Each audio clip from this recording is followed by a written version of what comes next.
রান্নাঘরে দুইজন লোক। কি করছো? সোয়াবিন রান্না হবে। সোয়াবিন আজকে সোয়াবিন রান্না।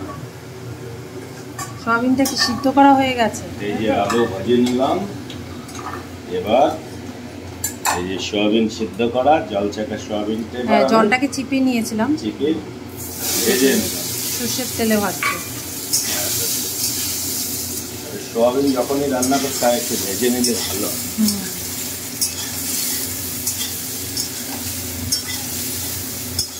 ওই পাশে হচ্ছে ভাত, মানে চাল বসিয়ে দিয়েছি। সোয়াবিনের তরকারি। এই পাশে আলুটা কি কেমন ডাকছে? আলু কি ভাজা হয়ে গেছে? আলু ভাজা কর। হ্যাঁ কি ডাকছে? পাখি কর। হ্যাঁ আমাদের এখানে খুব পাখি ডাকে, কোকিলও ডাকে, ভীষণ ভালো লাগে। ডাল হয়ে গেছে, দই দিয়ে করবে তাই তো? টক দই ফেটানো হয়ে গেছে, লঙ্কা, কাশ্মীরি লঙ্কার গুঁড়ো, ঘি, আর ওটা মিক্সারে করা হয়েছে আদা রসুন কাঁচা লাল লঙ্কা, জিরে, ধনে, আর হলুদ দেওয়া হয়েছে, পেঁয়াজ কুচি, আর এদিকে ফোড়নে দেবে তেজপাতা, শুকনো লঙ্কা আর গরম মশলা আছে সাথে, একসাথে রাখা আছে। যেখানে এখানে গরম মশলা রাখা আছে, এটা একটু থেতো করে ফোড়নে দেওয়া হবে। আজকে হচ্ছে বেশি কিছু হচ্ছে না। হ্যাঁ আজকে একদম অল্প কিছু হচ্ছে। সোয়াবিনের তরকারি হবে আর ডাল। সোয়াবিনের তরকারিটা পুরো একদম টক দই দিয়ে সুন্দর করে করা হবে, আর ডাল আর ঢেঁড়স সিদ্ধ হয়েছে। যারা মাংস খান না তারা সোয়াবিন খেলে মাংসের সমান আর কি গুণটা, প্রচুর প্রোটিন থাকে। মুসুর ডালে যেরকম সোয়াবিনও তেমন, সোয়াবিনটা খাওয়া খুবই ভালো। আমার তুলে দেবে তাই তো? এই থালাটায় তো না ওখানেই তুলবে।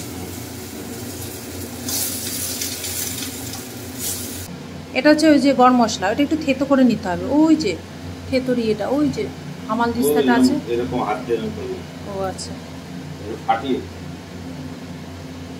সকালবেলা কি রান্না করব এই একটা মাথায় চিন্তা থাকে, কি আইটেম মানে করা যায়। তা ভাবলাম আজকে নিউট্রেলা করি। যেই সাজ সরঞ্জাম সব রেডি করা দেখেছে ও, আর ও বলছে যে আমি রান্না করবো। বলছি ঠিক আছে করো। কাকিও আছে, কাকি করে,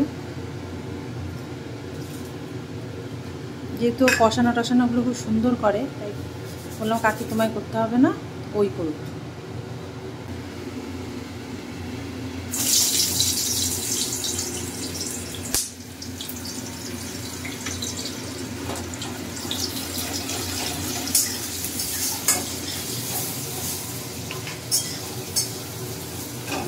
আচ্ছা এখনই সুন্দর গন্ধ বেরিয়ে গেছে।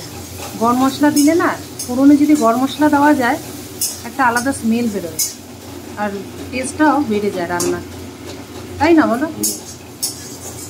সবসময় একটা আলাদা স্মেল বেরোয়, তো সেই স্মেলের একটা টেস্টটাকে দ্বিগুণ করে। ও কাকি তুমি তো এবার দরজা দিয়ে বেরিয়ে যাবে। তুমি কোথায় বসে রান্না করছো, কি করছো? রুটি বানাচ্ছো? আটা মাখা হয়ে গেছে। তুমি তো দরজার দিকে চলে এসছো, ওইদিকে আমরা ভিডিও করছি বলে। দেখো একদম এই যে এরকম তেলে রান্না, তোমার এই যে তেলই থাকবে না কড়াইতে, তাহলে তোমার যে তেলের যে ইউজের পরিমাণ সেটা ঠিক থাকবে। এই যে ভাজছো তুমি, যখন ভাজা হচ্ছে তোমার তেল যদি এরকম ছড়িয়ে আসে তাহলে মনে করবে তেল বেশি হয়ে গেছে, আর এটা হচ্ছে একদম পারফেক্ট, পুরো পারফেক্ট।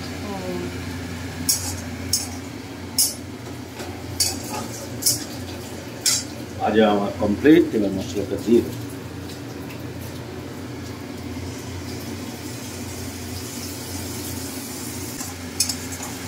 তোমার কি বলতো, কড়াইতে খুন্তি নাড়ার উপরে তোমরা যে এরকম করো, খুন্তি সবসময় এই যে এই মানে এই দিকে একবার, আর এই দিকে একবার, আর মাঝখান থেকে এই যেরকম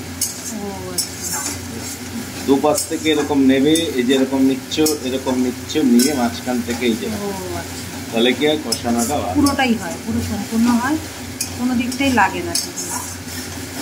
সবসময় খুন্তিটাকে ঘোরাতে হবে। খুন্তিটা কড়াইতে চালানো একটা আট একটা।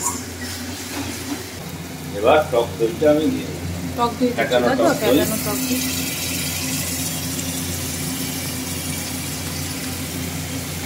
ওই পাশে যাই, এখান দিয়ে ভালো তোলা যাচ্ছে না, দেখি এই পাশে যে।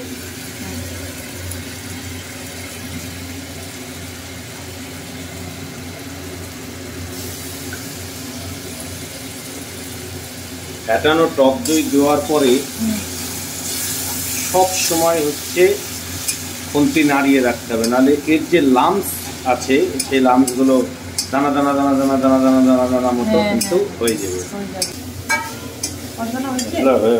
ছেড়ে দিয়েছে মশলা থেকে না, হলুদ আমি পরে দেবো, হলুদ আমি পরে দেবো। আমি যখন এইটা দিয়ে আবার কষাবো, এই যেগুলো দিয়ে আলু সয়াবিন যে ভেজে রেখেছিলাম এটা দিয়ে যখন কষাবো তখন আমি এর মধ্যে হলুদ তার আগে টেকনিকই তো আলাদা। আমরা তো আগে মশলার মধ্যে হলুদ দিয়ে কষিয়ে নিয়ে তারপরে এটা দিতাম। ওটা কাল চিটে হয়ে যেত।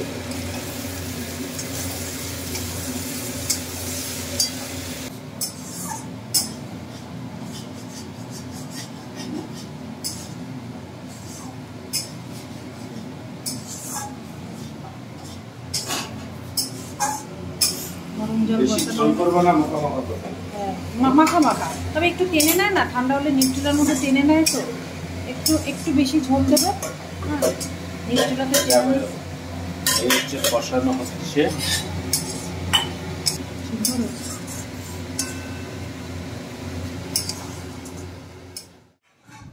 বাইরে আজকে ভালোই রোদ উঠেছে, মেঘলা ছিল এই কয়দিন, ভালোই রোদ উঠেছে। দেখি রান্নাঘরে কি করছে।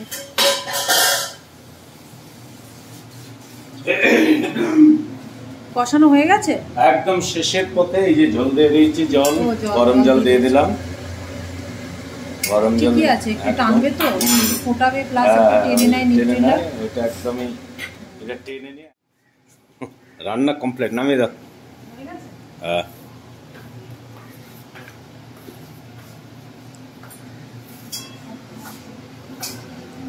নামিয়ে দাও। ঘি দেওয়া হয়ে গেছে, সব কিছু দেওয়া, ঘি আর গরম মশলা দেওয়া হয়ে গেছে, সব দেওয়া হয়ে গেছে, খালি নামিয়ে দিলি। একটু ঝোলটা লেগেছে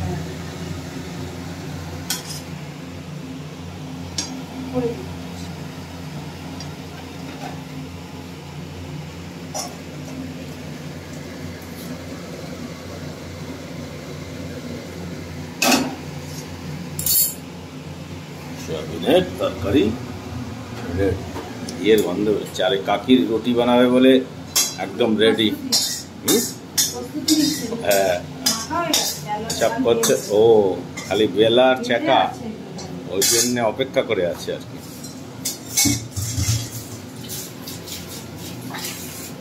কাকি আবার আরেকবারই যায় তো আমাদের বাড়ি থেকে, করে আরেকবারই যায়। ও হয়ে গেছে তো আবার।